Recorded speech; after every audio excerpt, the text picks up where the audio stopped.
फार्माकोकिनेटिक्स with MK. पिछले lecture में हमने डिस्कस किया था कि हम म्यूटेंट को कैसे जो है वो प्रोटीन की स्टेबिलिटी को प्रेडिक्ट करते हैं। उस रिजल्ट के बाद अगर आपको शक हो कि मे भी ये हमारे पास म्यूटेंट के रिजल्ट सही है या गलत है, तो आप उस रिजल्ट को कंफर्म कर सकते हैं।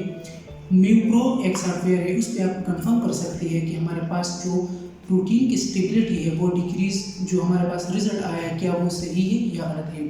तो म्यूप्रो भी हमारे पास एक अपनी उसका रेंज एक स्कोर है, उस हिसाब से जो है वो हमारे पास रिजल्ट देते हैं कि हमारे पास प्रोटीन की जो रिजल्ट है वो प्रोटीन की डिक्रीज हुआ है या इंक्रीज हुआ है। अगर आपके पास हमारे पास म्यूटेंट के साथ उसका रिजल्ट सेम आया तो इसका मतलब ये कंफर्म है कि जो आपकी प्रोटीन की स्टेबिलिटी है वो चेंज हुआ है और हमारे पास उसके स्ट्रक्चर पर और फंक्शन पर इफेक्ट आया है और उसका फंक्शन जो है वो डिस्टर्ब हुआ है। तो इंशाल्लाह हम वीडियो में डिस्कस करेंगे कि हम म्यूप्रो कैसे यूज़ करते हैं और उसका रिजल्ट हमारे पास म्यूटेंट के साथ सेम आता है कि नहीं। तो यहाँ पर हम अपनी स्क्रीन पर आ गए हैं और यहाँ पर हम अब म्यूप्रो टूल को जो है वो सर्च करेंगे। तो ये हमारे पास जो है म्यूप्रो टूल आ गई। अब यूनिप्रोट से अपना सीक्वेंस लेंगे।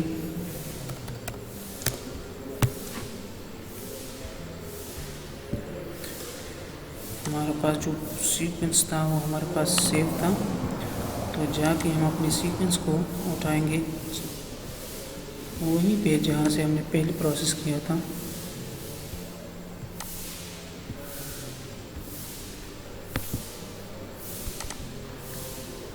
तो ये हमारे पास वो म्यूटेंट जो है वो सीक्वेंस था, यहाँ से हम कॉपी इसको करेंगे Ctrl+C से। हम यहाँ पे आते हैं तो ये आप देखिए जी म्यूटेशन नेम ऑप्शनल है, हमारे पास डालना है नहीं डालना ये ज़रूरी नहीं है।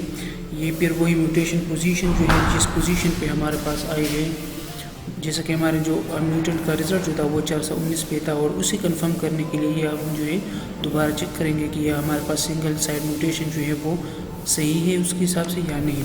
और यहाँ पर अपने सीक्वेंस डालेंगे तो हमारे पास जो पोजीशन नंबर था वो 419 था। ओरिजिनल अमाइनो एसिड जो था वो G था और चेंज हुआ था R के साथ। यहाँ पर R डालेंगे। उसके बाद हमारे पास इस पेज में कोई ऐसा काम नहीं है जो इन्फॉर्मेशन के लिए हो, बस उसके डायरेक्टली हम क्या करते हैं कि प्रेडिक्ट करेंगे। जब प्रेडिक्ट करते हैं अब देखिए यहाँ पर ये फिर वही जो पुराना हमने गलत सीक्वेंस जब डाला तो ये हमारा doesn't match with the protein sequence. तो हम वापस जाएंगे और ये R जो है G में कन्वर्ट कर देंगे, क्योंकि हमारे पास जो G था वो गलत था। हमारे पास ओरिजिनल अमाइनो एसिड जो है वो R है और सही अमाइनो एसिड जो है वो G है। तब अगर आप प्रेडिक्ट करेंगे तो इंशाल्लाह अभी हमारे पास जो रिजल्ट है वो कंफर्म करके बताएगा कि इंक्रीज़ है या डिक्रीज़ है। तो ये हमारे पास नेम ऑफ सीक्वेंस आ गया, पोजीशन नंबर 419 आ गया, ओरिजिनल अमाइनो एसिड R है और सब्स्टिट्यूट अमाइनो एसिड जो है वो G है। उसके बाद प्रेडिक्शन रिजल्ट हमारा क्या है कि predicted both value of single of energy change using SVM sequence information only recommended. Delta G score जो है हमारे पास है 1.7 से -1.7। अगर ये स्कोर म्यूटेंट से डिफरेंट आ जाए तो कोई मैटर नहीं करता, लेकिन जो protein stability decrease and increase जो है ये स्कोर हमारे पास मैटर करता है कि इंक्रीज है या डिक्रीज है।